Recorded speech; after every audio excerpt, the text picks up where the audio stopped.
புதுச்சேரியில் நிலவரங்கள் எப்படி இருக்கின்றன எமது செய்தியாளர் எழில் காத்திருக்கிறார். எழில், சொல்லுங்க, புதுச்சேரியை பொறுத்தவரை 10ஆம் வகுப்பு தேர்வு முடிவுகள்ல தேர்ச்சி சதவீதம் எவ்வளவாக இருக்கிறது? விவரங்களை பதிவு பண்ணுங்கள்.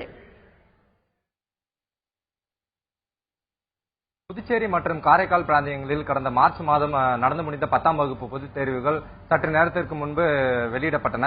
இதில் ஒட்டுமொத்தமாக புதுச்சேரி மற்றும் காரைக்கால் பிராந்தியங்களில் 17,752 மாணவர்கள் தேர்வு எழுதினர். இதில் 16,407 மாணவர்கள் தேர்ச்சி பெற்றுள்ளனர். குறிப்பாக கூற வேண்டுமென்றால் இந்த வருடம் 92.42% தேர்ச்சி விகிதம் பெற்றுள்ளனர். அதேபோல் புதுச்சேரி மற்றும் காரைக்கால் பிராந்திய அளவில் முதலிடமாக 498 மதிப்பெண்கள் பெற்று 4 மாணவிகள் முதலிடம் பிடித்துள்ளனர். குறிப்பாக கூற வேண்டுமென்றால் தமிழை முதல் பாடமாக எடுத்து ஒரு மாணவியும், பிரெஞ்சை முதல் பாடமாக எடுத்து 3 மாணவிகளும் முதலிடம் பிடித்துள்ளனர்.